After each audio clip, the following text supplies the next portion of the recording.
ಕನ್ನಡದ ಖ್ಯಾತ ನಿರ್ದೇಶಕ, ಕನ್ನಡದ ಕುಳ್ಳ ಅಂತಲೇ ಖ್ಯಾತಿ ಗಳಿಸಿದಂತಹ ದ್ವಾರಕೀಶ್ ಅವರ ಬಗ್ಗೆ ಮಾತಾಡೋದಕ್ಕೆ ಈಗ ನಮ್ಮ ಜೊತೆ ಗುರುಕಿರಣ್ ಅವರಿದ್ದಾರೆ. ತುಂಬ ಆಪ್ತರು ಕೂಡ ಅವರು.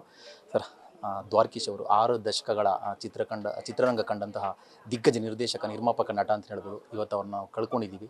ಸೊ ಕೊನೆಯದಾಗಿ ಅಂದರೆ ದ್ವಾರಕೀಶ್ ಅವ್ರನ್ನ ರೀಸೆಂಟಾಗಿ ನೀವು ಯಾವಾಗ ಭೇಟಿ ಮಾಡಿದ್ರಿ? ಯಾವ ಥರ ಇತ್ತು ಆ ಪರಿಸ್ಥಿತಿ?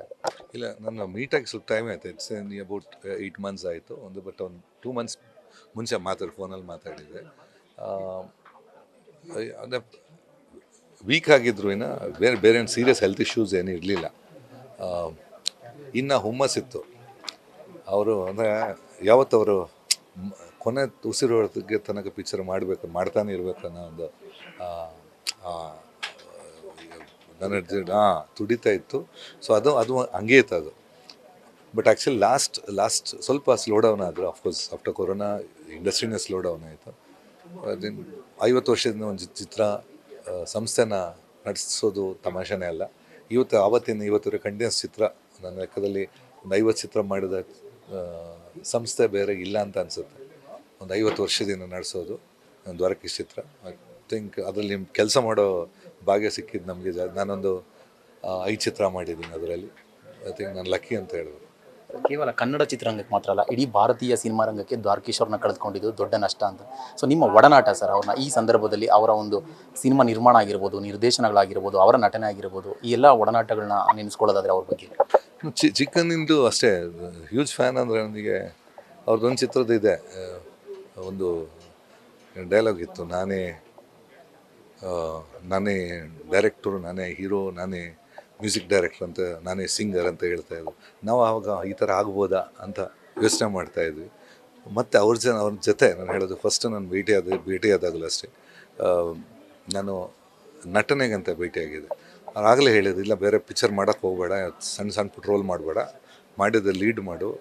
ಈಗ ನಾನು ಸ್ವಲ್ಪ ಸ್ಲೋ ಇದೆ, ಸ್ವಲ್ಪ ಪೇಷನ್ಸ್ ಇರಬೇಕು, ಕಾಯಿ ನಾನು ಹೇಳ್ತೀನಿ ಅಂತ ಹೇಳಿದ್ರು. ಆಮೇಲೆ ಮತ್ತೆ ಅವ್ರು ಕರೆದಿದ್ದು ನಾನು ಮ್ಯೂಸಿಕ್ ಡೈರೆಕ್ಷನಿಗೆ, ಅವರ ಮಗನ ಚಿತ್ರಕ್ಕೆ ಕರೆದಿದ್ರು. ಅಷ್ಟರವರೆಗೆ ನಾನು ಮ್ಯೂಸಿಕ್ಗೆ ಶಿಫ್ಟ್ ಆಗಿದೆ. ಆಮೇಲೆ ಅಷ್ಟೇ ಒಂದು 5 ಚಿತ್ರ ಅವರ ನಿರ್ಮಾಣದಲ್ಲಿ ಮಾಡಿದೆ. ಸೊ ಐ ಥಿಂಕ್ ದಟ್ಸ್ ಇವನ್ ಕೊನೆ ಚಿತ್ರನೂ ಮಾಡೋ ಭಾಗ್ಯ ಸಿಕ್ತು ನನಗೆ. I think I was really happy for that.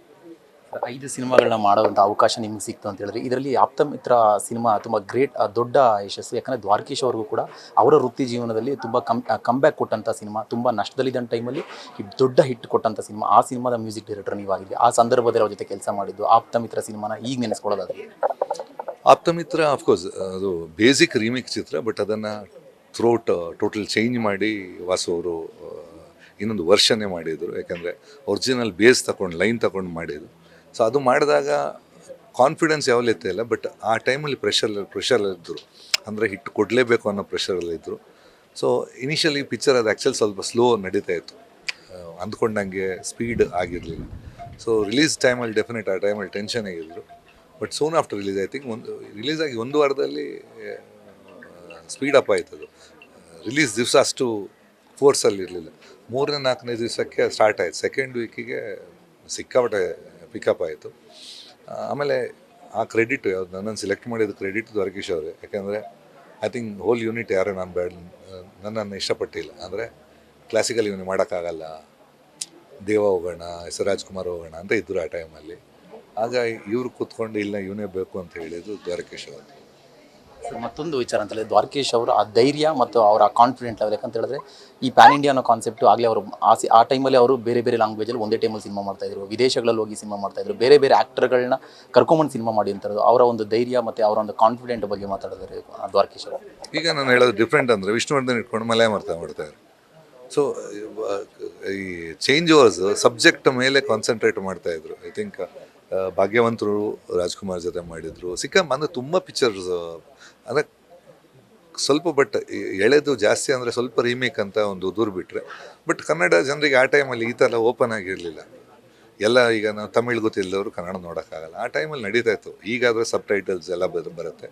But ಆ ಟೈಮಲ್ಲಿ ಎಲ್ಲ ಐ ಥಿಂಕ್ ಎಲ್ಲ ಸೂಪರ್ ಹಿಟ್ ಪಿಕ್ಚರ್ಸ್ ಜಾಸ್ತಿ ಮಾಡಿದೆ ಸೂಪರ್ ಹಿಟ್ಸ್. ಅಂಟಿಲ್ ಮಧ್ಯದಲ್ಲಿ ಸ್ವಲ್ಪ ಒಂದು ಜರ್ಕ್ ಹೊಡಿತು ಬಿಟ್ಟರೆ, ಆಫ್ರಿಕಾದಲ್ಲಿ ಶೀಲ, I think budget it's multi crore budget picture. ಆ ಟೈಮಲ್ಲಿ ರೆಕಾರ್ಡಿಂಗು ಬೇರೆ ದೇಶದಲ್ಲಿ, ಶೂಟಿಂಗ್ ಬೇರೆ ದೇಶದಲ್ಲಿ, 4 ಬೇರೆ ಬೇರೆ ಆರ್ಟಿಸ್ಟ್, ಎಲ್ಲದಕ್ಕೂ ಬೇರೆ ಬೇರೆ ಆರ್ಟಿಸ್ಟ್ ಹಾಕ್ಕೊಂಡು, ಅದು ಆ ಧೈರ್ಯ ಬೇಕಲ್ಲ, ಪ್ಯಾಷನ್ ಇಲ್ದಿದ್ರೆ ಮಾಡೋಕ್ಕಾಗಲ್ಲ.